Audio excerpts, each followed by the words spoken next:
Second day in Kyoto, and I'm already in love with the city.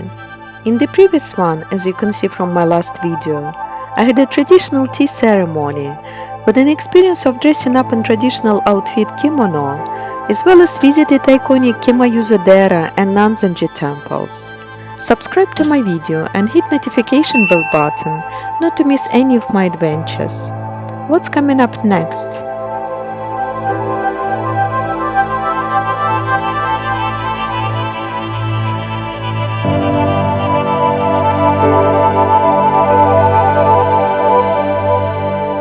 Kinkaku-dzi, literally Golden Pavilion, is a Zen temple which top two floors are completely covered with gold leaf.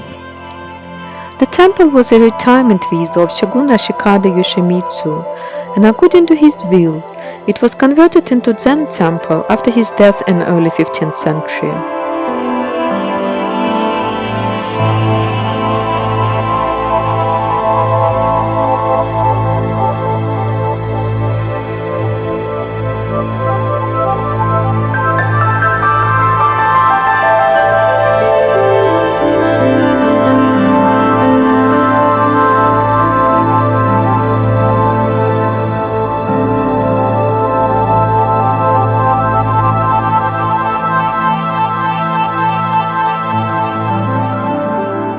Rёan-dzi temple's name is synonymous with the temple's famous Zen garden, with 15 stones of different sizes placed within it, carefully composed in 5 groups. 1 group of 5 stones, 2 groups of 3, and 2 groups of 2 stones. They are arranged that, when looking at the garden from any angle, only 14 stones are visible at once. It is traditionally said that only through attaining enlightenment would one be able to view all 15 stones.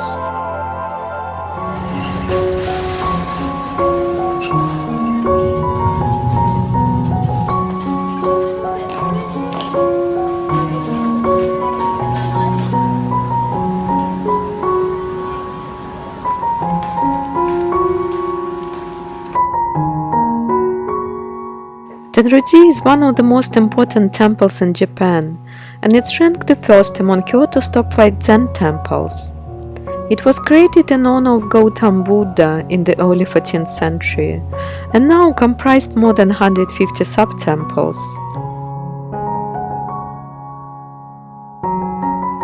Tenryu-dzi's buildings were repeatedly lost in the fires and wars over the centuries, and most of the current temple halls are dated from the relatively recent Meiji period of 19th century.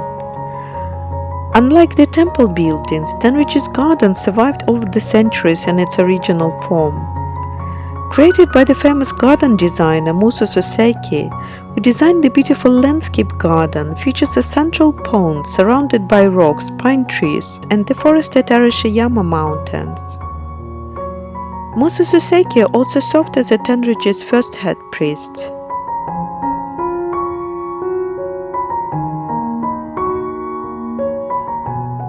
Short distance walk from the side gate of Tenryu-dzi temple and you are there, Arasiyama Bamboo Grove. Despite being one of the city's top attractions, the mystical bamboo path is a great change of pace from the typical sightseeing day in Kyoto.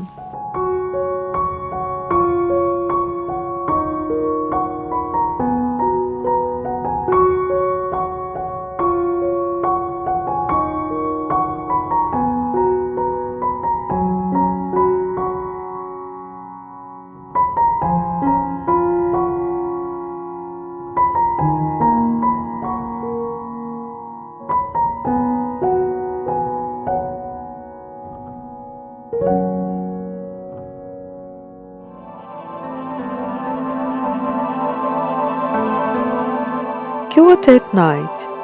The streets are empty, but the city is still alive. It looks even more charming and magical than at the daytime.